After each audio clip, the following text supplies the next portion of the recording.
আমরা যাতে আমাদের পানির ন্যায্য হিস্সা পাই, পুশিন যাতে সীমান্তে না হয়, সীমান্ত হত্যা যাতে বন্ধ হয়, ইত্যাদির ভিত্তিতে ভারতের সাথে নতুন করে সম্পর্ক স্থাপন সম্ভব। ফলে এই বিষয়গুলো শুরু হওয়ার আগে যেখানে শেখ হাসিনা রয়েছেন দিল্লিতে, সেখানে যদি আবার তারেক রহমান যায়, তাহলে এটার আসলে মিনিং কী দাঁড়াবে, বাংলাদেশের জনগণ বা বিশ্ববাসী এটা কিভাবে দেখবে। ফলে আমরা মনে করি এটা শুধু তারেক রহমান হিসেবে না, বাংলাদেশের জন্য এটা একটা অবমাননাকর ঘটনা হবে এবং বাংলাদেশ যে স্বাধীনভাবে পররাষ্ট্রনীতি বা সার্বভৌমত্বর জায়গায় স্বাধীনভাবে মাথা উঁচু করে দাঁড়াতে পারছে না, এটাই মেসেজ যাবে। আমরা এটা রাজনৈতিকভাবে এটা মোকাবেলা করব এবং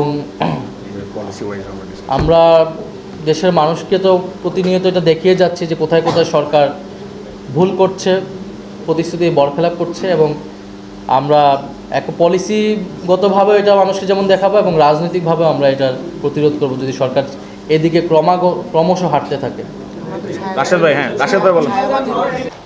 আমরা আজকের যেই আমাদের বিএনপি সরকারের 180 দিন নিয়ে যে আমাদের এখানে যে পুস্তিকাটা প্রণীত হয়েছে, আমরা এটার নাম দিয়েছি পরিবর্তনের প্রতিশ্রুতি থেকে পুরনো রাজনীতিতে প্রত্যাবর্তন। এবং অব্যবস্থাপনা, অদক্ষতা এবং পরিকল্পনাহীনতা থেকেই সরকার যে ফ্যাসিবাদী স্বৈরতান্ত্রিক কাঠামোতে, সেই কাঠামোতেই ফেরত যাচ্ছে।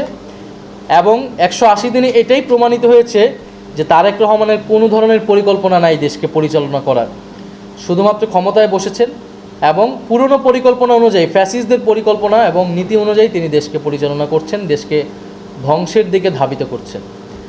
এবং আন্দোলনের বিষয় যেটা বললেন, আমরা কিন্তু গতকালকে 11 দলের বৈঠক থেকে জানিয়েছি আমাদের লং মার্চ হবে প্রায় 5 থেকে 6টি বিভাগে, এরপরে ঢাকায় মহাসমাবেশ হবে এবং সেই মহাসমাবেশের মধ্য দিয়ে কিন্তু আমরা একটা বড় বার্তা সরকারকে দিব।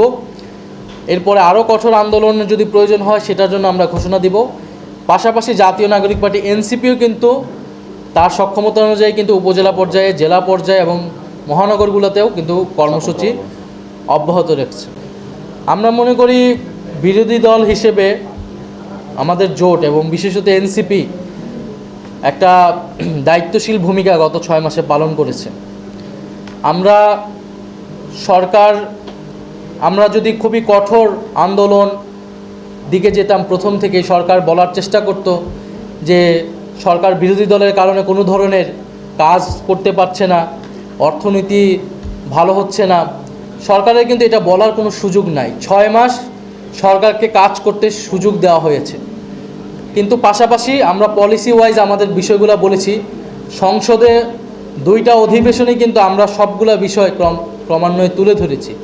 এছাড়া বাইরে আমরা কিন্তু গণতান্ত্রিকভাবে, অহিংসভাবে আমাদের কর্মসূচিগুলো কিন্তু আমরা দিয়ে রেখেছি। ফলে আমরা মনে করি যে খুবই রেসপন্সিবল আচরণ করেছি বিরোধী দলের জায়গা থেকে, এবং আমরা প্রত্যেকটা বিষয় ভেঙে ভেঙে, আজকে প্রেস ব্রিফিংয়ে আপনারা দেখবেন যে আমরা সবগুলা বিষয় কিন্তু তুলে ধরেছি জনগণের কাছে আপনাদের মাধ্যমে।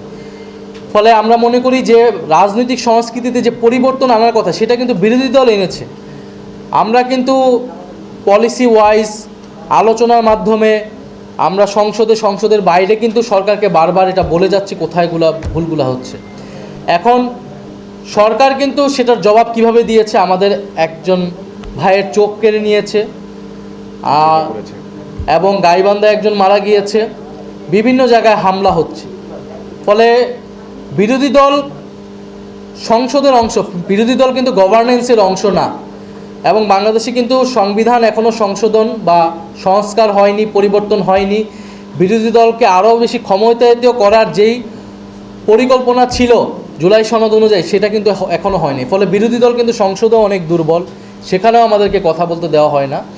ফলে সরকার যদি মনে করে সরকারের কাছে যথাযথ প্ল্যান নেই, সরকার পারছে না, সরকার চাইলে বিরোধী দলের কাছে পলিসি সহায়তা চাইতে পারে। আমরা কিন্তু বিভিন্ন সময় সেটা দিয়েছি। ফলে এই যে প্রচারটা যে বিরোধী দল আসলে ব্যর্থ, বিরোধী দল দুর্বল, আমরা মনে করি এটা সরকারের ব্যর্থতাকে ঢাকার জন্যই এই প্রোপাগান্ডাটা করছে। আমরা বলতে পারি বিএনপি গত 16 বছর কিন্তু ব্যর্থ একটা বিরোধী দল হিসেবে বাংলাদেশে ফাংশন করেছে। ফলে আরও 6 মাস যাক, 6 মাস যাওয়ার পরে বাংলাদেশের জনগণ বা আপনারা এটা দেখবেন যে বিরোধী দল কতটা সফল বা শক্ত।